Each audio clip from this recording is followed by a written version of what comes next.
Experiences we endure mold our susceptible psyche. Even the once considerate and aspiring can evolve into the defamed and dreadful. A multitude of literary texts have explored aspects of the receptive human mind, inviting viewers to empathize with those who lack the willpower to challenge the suffocating influential ideals. The playwright Arthur Miller explores this concept within his text The Crucible, using the 1692 Salem witch trials, a series of court hearings and accusations of the witchcraft within colonial Massachusetts, to symbolize the almost identical chaotic, hysteric actions and McCarthyism of 1950s America. This caused authoritative figures to misuse their influence, prosecuting the innocent people in the name of removing communist ideologies. Miller uses his text to communicate to audience to contemplate how individuals can be subject to vicious manipulation tactics by those positioned in power, and invite the viewer to experience the point of view of those who be persecuted. The notion of power and authority has shaped human experiences throughout history, controlling populations to bend to the will of those who command. This theme is one of the driving forces of The Crucible. Power and authority are symbolized through metaphorical recurring motifs within Miller's text. An instance of this is mentioned of whips, commonly used as a medieval punishment within witchcraft trials, mentioned by the exclamation of Mary Warren, "You'll be whipped for dancing and other things," warning Abigail Williams, highlighting the authoritarian grip the court has over the congregation of 17th century Salem. With the use of fearful exclamatory tone, it presents how simply dancing would get prosecuted victims whipped within Salem. Additional instance of this recurring motif is the exclamatory tone from Reverend Paris threatening Tituba, "You will confess yourself or I will take you out and whip you to your death." With the recurring motif of the whip and threatening tone of "whip you to your death," communicates how figures with misguided authority were resolved with threats, which Miller utilizes to subtly suggest how HUAC seized all sense of political ideological freedom within 1950s America, linking back to the vicious manipulation of those in power by using physical punishment to intimidate those accused. Another iteration of power and authority within recurring motifs is of the heavy books, which are metaphorically described as weighted with authority by Reverend Hale. Miller used the word choice of weighted to exemplify to viewers how these books hold jurisdiction of those condemned.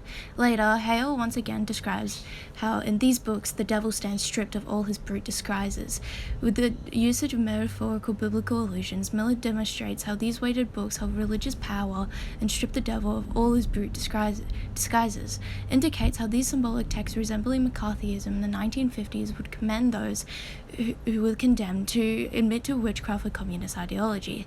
This caused devastating impacts on the vulnerability of individuals, which Miller represents within The Crucible to invite the viewer to see the point of view of those accused. Sided manipulation is used by those who avoid the consequence of their actions, which is present in Arthur Miller's The Crucible, specifically within the group of girls who were prosecuted for witchcraft. These girls utilize methods of remorseless manipulation to gain their way to a position of influence. This group utilized power to convict multiple people of witchcraft, ruining a multitude of reputed figures, displaying hypocritical behavior and creating mass hysteria throughout Salem, which Miller uses to reference HUAC, relentless questioning of individuals who were named during the 1950s court proceedings.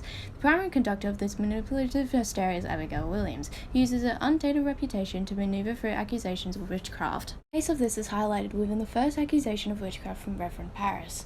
Abigail Williams replying in an innocent tone, "We did dance, uncle, and when you leaped out of the bush so suddenly, Betty was frightened and she fainted. And that's the whole of it." Miller's utilization of innocent tone within the character displays manipulative strategies the human mind would resort to in desperate times to maintain reputation, especially within 17th century witch trials and the HUAC accusations during the 50s in America. Another display of this desperate behavior within the girls in The Crucible is the manipulative confession of Abigail Williams. "I want to open myself, I want the light of God, and I want the sweet love of Jesus," which is paired with the stage direction as she is speaking, Betty is rising from the bed, a fever in her eyes, and picks up the chant. As Betty alongside Abigail yells, "I saw George Jacobs the devil, I saw Goody Howe the devil." These iterations highlight an accusatory tone within both of the characters' voices, with the repetition of "I saw" and "the devil" communicating Miller's intention to resemble the point of view of those accused in the HUAC court proceedings. When the human psyche is faced with accusations that can suffer consequences, it results to desperate, futile attempts to keep up their innocence.